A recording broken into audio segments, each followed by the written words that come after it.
সুপ্রিয় দর্শক, আপনারা সবাই জানেন ফেসবুক আপডেটের মাধ্যমে আমাদের কাছ থেকে ইনস্টিমেট এবং রিলস উঠিয়ে নিয়েছে। এখন বর্তমানে কন্টেন্ট মনিটাইজেশন এলিজিবল করে দিয়েছে। আমি আপনাদেরকে আজকে প্রসেসটা দেখাবো কিভাবে ফেসবুকের কাছে আবেদন করবেন এবং কিভাবে আপনারা কন্টেন্ট মনিটাইজেশন পেতে পারেন। তো ভিডিওটা কন্টিনিউ করুন। সো বন্ধুরা, দেখতে পাচ্ছেন Facebook content monetisation permanently eligible করে দিয়েছে। সো নিচে দেখতে পাচ্ছেন নো ক্রাইটেরিয়া মিট। ফেসবুক আমাদেরকে কোনো শর্ত দেয়নি।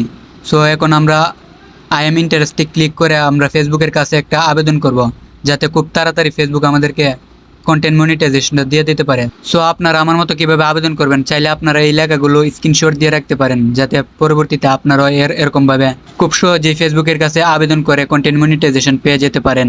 সো আরেকটা কথা, এই লেখাগুলো লিখে আপনি নিচে আপনার ফেসবুকের লিঙ্ক দিয়ে দিতে হবে, যাতে ফেসবুক খুব সহজে আপনার পেজটিকে খুঁজে পেতে পারে। সো আমি এখন আমাদের প্রোফাইলে চলে যেতে হবে। প্রোফাইলে গিয়ে প্রোফাইলের লিঙ্কটা কপি করতে হবে। তো প্রোফাইলে গিয়ে আপনারা নিচে থ্রি ডট আইকনে ক্লিক করবেন। ক্লিক করার পর আপনারা নিচে এই যে কপি লিঙ্ক দেখতে পাচ্ছেন, এখানে কপি করে নেবেন। কপি করে নেওয়ার পর আবার আপনি প্রফেশনাল ড্যাশবোর্ডে ক্লিক করে দিবেন। ক্লিক করার পর আপনি মনিটাইজেশন ট্যাবে চলে যাবেন। আই এম ইন্টারেস্টে ক্লিক করে আবার আপনার পেজের লিঙ্কটা কপি করে দিবেন, এখানে পেস্ট করে দিবেন। তারপর আপনি সাবমিট ইন্টারেস্টে ক্লিক করে সাবমিট করে দিবেন। এখন আপনার কাজ হচ্ছে ভালো ভালো ভিডিও করা এবং ফেসবুকে ম্যাটার কাছে বুঝতে পারে আপনি রেগুলার কন্টেন্ট ক্রিয়েটর, যাতে আপনাকে কন্টেন্ট মনিটাইজেশনটা খুব তাড়াতাড়ি দিয়ে দিতে পারে।